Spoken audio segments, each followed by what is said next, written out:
So welcome back to Feedback Control Systems. This is Module 3.2.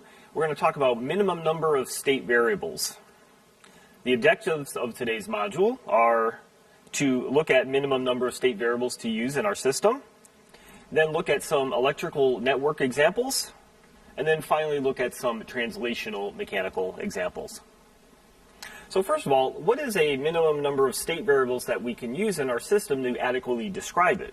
So we'll kind of look through this statement together. So typically the minimum number of state variables to utilize in a system equals the order of the differential equations describing the system. So if you think back to some of the previous modules, we may have had a second or third order differential equation. And so for example, if we're talking a third order differential equation, think back to the electromechanical motor model we did where we included the inductance. There were, that was a third order differential, differential equations. They would require 3 state variables.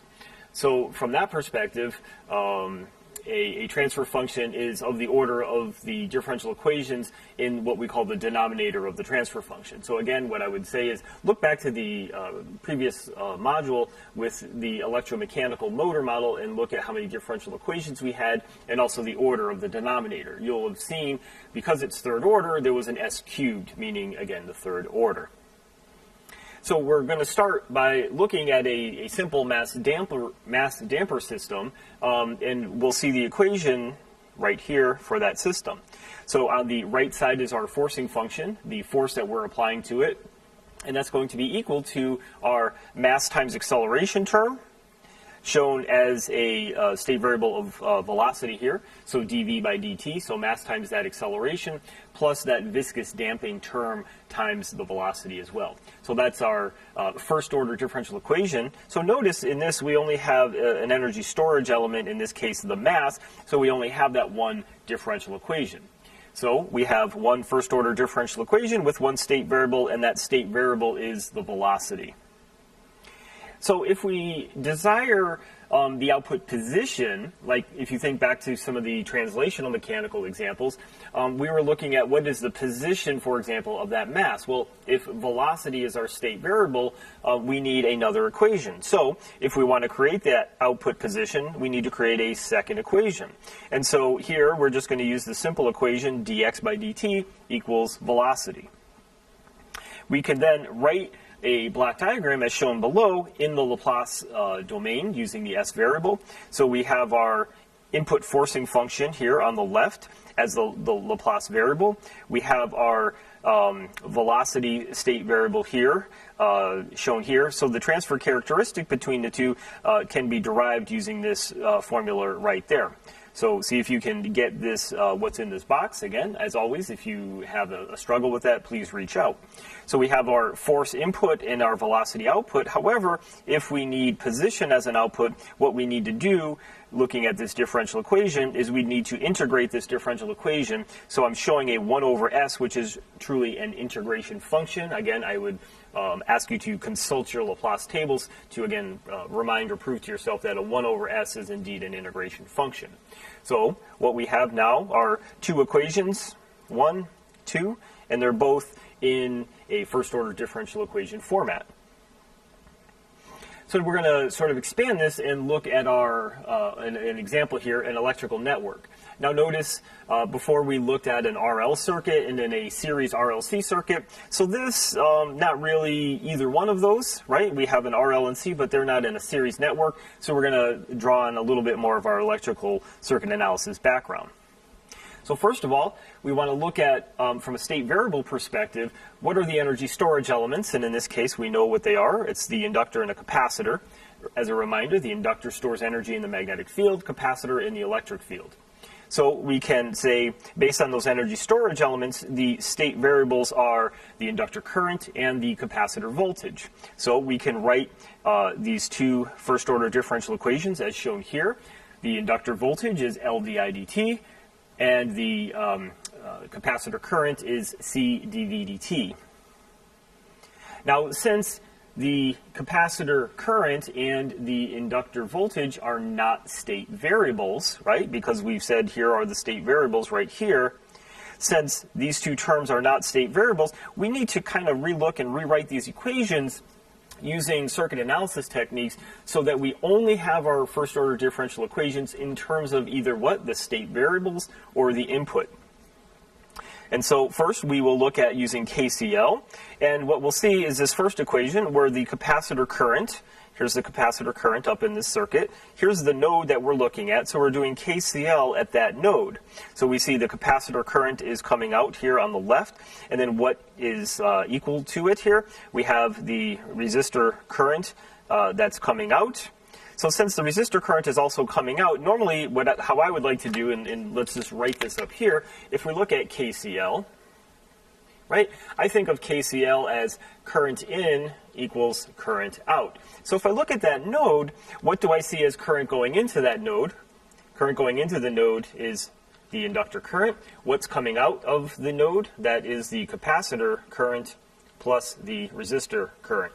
So again, if we want to solve for the capacitor current, as we're showing there, the capacitor current is quite simply IL minus IR. So that's what we see down below here. And we also notice that the resistor current is also not a state variable, so we need to rewrite that in terms of the state variable. And so now we have our equation where the capacitor current is written in terms of the two state variables, the capacitor voltage and also the inductor current. So that one looks good. We have that in that form. And the second equation we can look at is our KVL equation. So what we can do for KVL is do a KVL analysis around a loop. So basically the loop we're looking at is this loop right here. Okay? So what we'll see is the applied voltage here is going to equal to the inductor voltage, and I'll draw the inductor voltage right there, and then the resistor voltage, which is going to be right here. So that would be this one right here. However, notice I did not use the resistor voltage, but what? I used the capacitor voltage. Now notice those two are in parallel with each other, so I can choose one or the other. I can choose the resistor voltage, capacitor voltage, they're in parallel, it's one and the same, so I'm going to choose what? My state variable, and I have my input. So I've now written my inductor voltage here in terms of a state variable and also an input. Next, what I want to do is look at my state equations after some algebra. So here are my two state equations right here.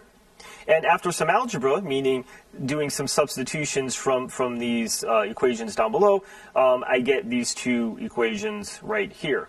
And if I look at them, we can say that they are written in terms of state variables, which are capacitor voltage, inductor current, and also my input or forcing function, which is the applied voltage V of t.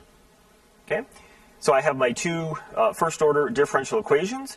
My output equation becomes, what am I interested in? So I just arbitrarily picked, I am interested in how much current flows through that resistor.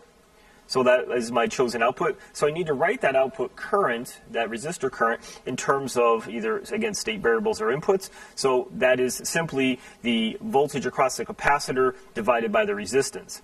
If I wanted to look at other things, other outputs, voltages or currents, I would also have to choose to write them in terms of those state variables and inputs as well.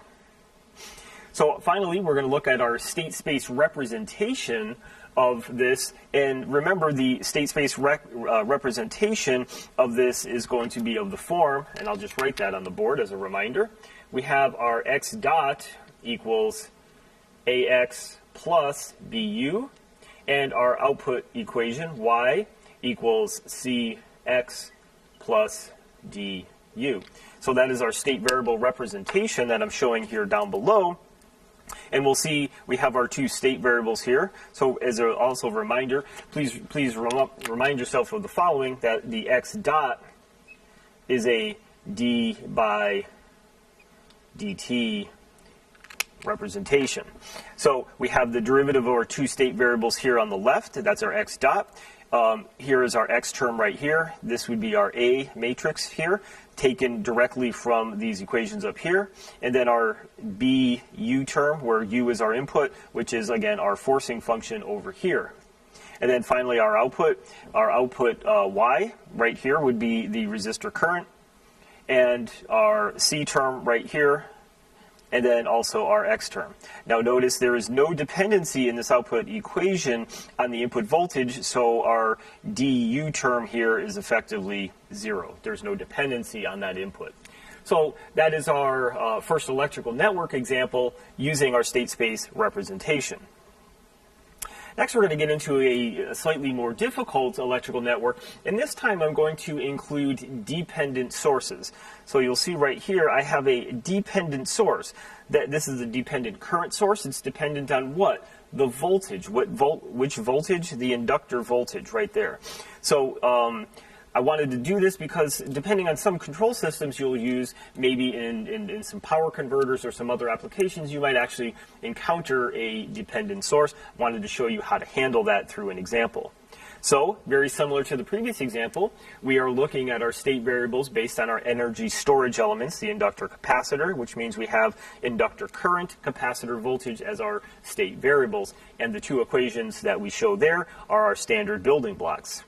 Now, similar to last time, since our inductor voltage is not a state variable, we're going to rewrite, and now we have a different circuit. So we're going to still use our KVL, KCL sort of analysis to come up with rewriting that inductor voltage in terms of what? Our state variables and our input.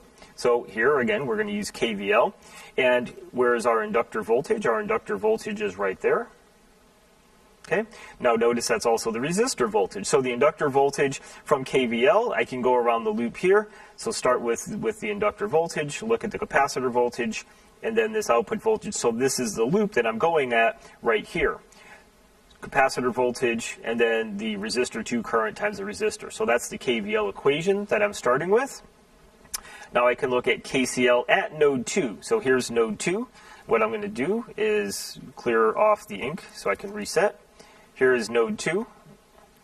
So there's my node. I want to do KCL at node 2. Here's our KCL formulation right here. What is the current in equals current out. And so we can rewrite, so obviously this was from the previous problem here, but we can use that KCL current in equals current out. So looking at the graph, we have I sub C that's coming in, and then we have this resistor current that is coming out. And then finally, we have this current source whose value is 4 times VL. So we have these two equations, and we can do some combination of these two, morph these two equations together, and write our inductor voltage here as a function of this. So what I'm going to do here is, just for the sake of time, this is just some algebra combining these two equations and rewriting it in terms of the voltage here. So what you're seeing is I am substituting in the resistor current with this resistor current. So this right here is getting substituted in. So that's that step. I think it's pretty straightforward. And then I'm going to resolve for VL. So basically notice I have a VL here, a VL here. I'm just combining it and then getting my final VL in terms of what? My capacitor voltage, which is a state variable, and my capacitor current, which right here is defined right there, which is written in terms of that state variable change of voltage with time. So far my inductor voltage looks good, but I still have my capacitor current that I have to work through. So let's go to the next slide. Here's the inductor voltage that I had ultimately written, but again, it's written in terms of a capacitor current, which is not yet a state variable. Okay, so how do we handle that? Since IC is not a state variable, now we want to do KCL at node 1. So here's node 1, this whole thing up here. And I want to do KCL at node 1 again. So notice I have my capacitor current that's coming out of that node. I have my forcing function current that's coming in. I have my IR1 term that's coming out, and then my inductor current here that's coming out as well. So again, would suggest you look at KCL. First start by writing all the currents in on the left, all the currents out on the right, and then doing the reshuffling of terms to get everything in terms of IC. Then what we can do is do our substitution here in terms of our resistor current. That is just the resistor voltage divided by the resistor. Okay, but this resistor voltage is also the same as this inductor voltage, so you'll see I changed the variable here. And so I now have an IC that's in terms of what? My input, my forcing function, my inductor current, but I also have my inductor voltage as shown here. So, because I have this inductor voltage, I know essentially what this term is right there, and so I can actually now rewrite that. So what you're seeing down below is I'm writing my inductor voltage and my capacitor current in terms of what? Just the state variables and the input variables as well. That's the key. We have to keep working through the analysis until we write those in just those terms. So again, with some more algebra here, starting with this VL expression up here, I'm rewriting that based on the information that I have for my capacitor current, and then doing some analysis. Now notice here, I'm showing a delta, which is basically a placeholder for a larger expression. Remember, in previous lectures, I would show a delta in the denominator, which was basically an expression that was basically too long to kind of show in a very compact way. So I use that sometimes as a placeholder. That's what you'll see there. So I now have my capacitor current, my inductor voltage, written in terms of either my inputs, I sub t, my state variables, which are the capacitor voltage and inductor current. So I'm essentially now all set with what I need to do. I'm going to take those expressions, rewrite them on the page right here, just for reference. Again, those you can see from the bottom of the previous slide.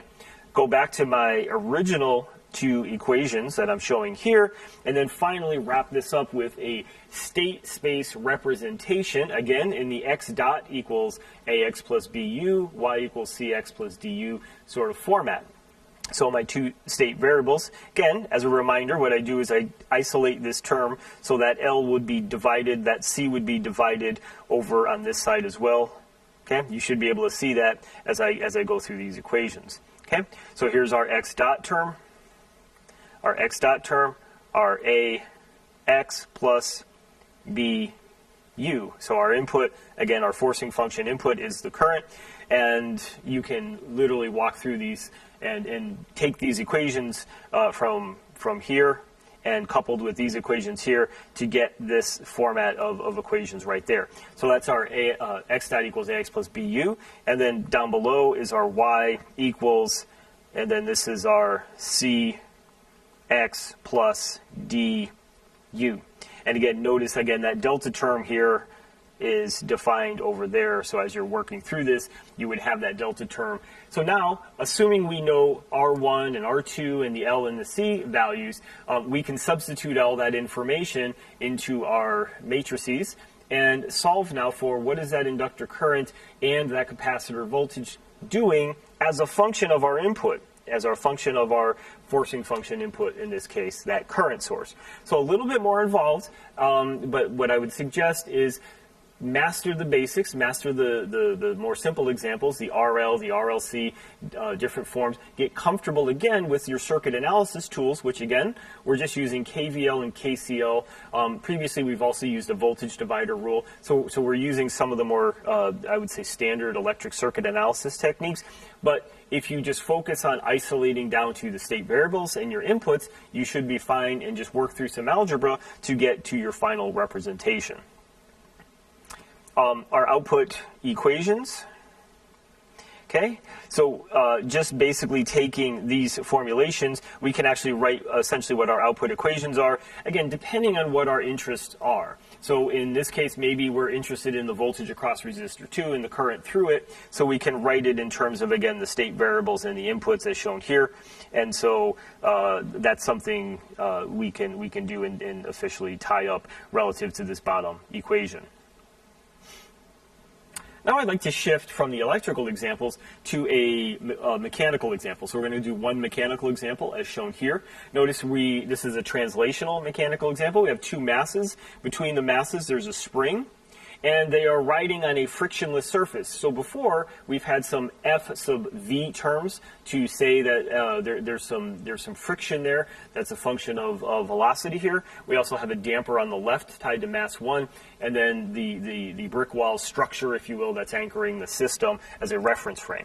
So we have a forcing function here on mass 2, and so let's kind of, by inspection, write our differential equations, and for now we're going to assume that we have no initial conditions. Again, we will tie those in at an appropriate point, but for now let's start with the basics and then evolve from there. So by inspection, relative to mass 1, our first equation here is really relative to mass 1. So we can think our forcing function, there is no forcing function on mass 1. And so what is our relationship? So anything touching mass 1 will be positive. So I have my mass times acceleration. In this point, acceleration is written as the second derivative of position. I also have this damping term right here. Damping term times the velocity. And then finally, I have this spring term that touches that mass. Notice they're all positive. Okay. Then, next, what I have is how does mass 1 interact with mass 2? It does so through the spring constant, and again, notice the negative sign relative to that x2 term. So that's basically our first equation relative to mass 1. Now we're going to look at relative to mass 2. So mass 2, we have a forcing function on the right. There's our force. And relative to x2, which is positive, we just have the spring constant that's interacting with it. Relative to, besides that, we also have the mass itself, which is the acceleration. So these two terms here that are underlined are the terms operating on mass 2.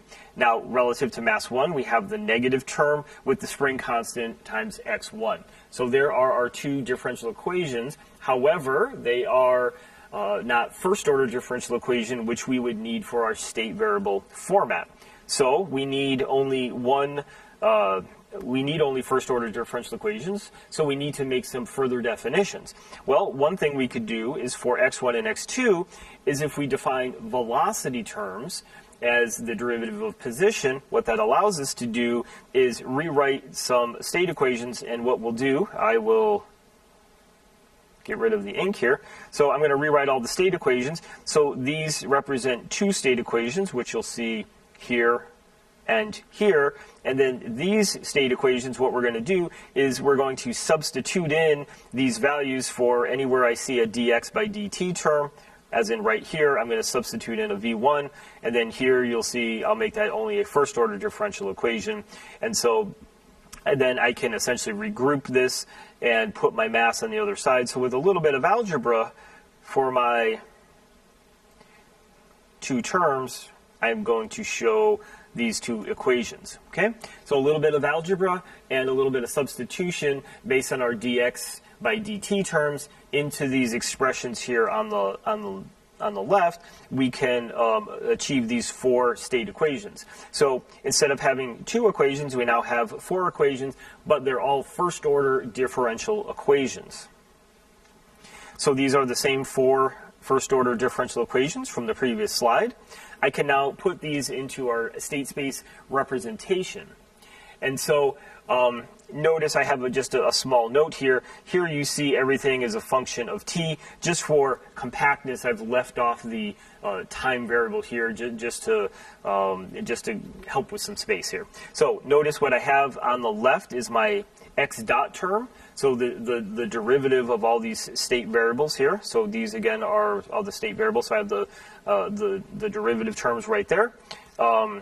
Here are the x terms, the actual state variables, position and velocity for both mass 1 and mass 2, and then my forcing function. So I have my x dot equals ax plus bu terms in that representation, and then finally for my output equation, when you think of the output equation, think of, given this system, what do I want to measure? So you can think of that as your output equation. What do I want to measure? So you could measure x1, you could measure x2, you might measure the velocities, etc.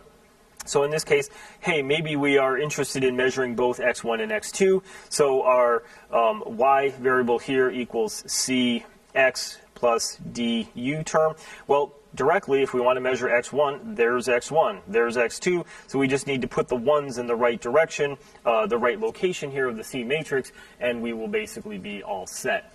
And so there's no dependencies on the actual forcing function, so we should be set in our analysis. So that will conclude this module, and looking at how to do circuit analysis or mechanical analysis where we have maybe second order differential equations, or we have differential equations in terms of things that are not state variables or inputs, but how techniques to get those in that form. If you have any questions on this material, please reach out. Thank you.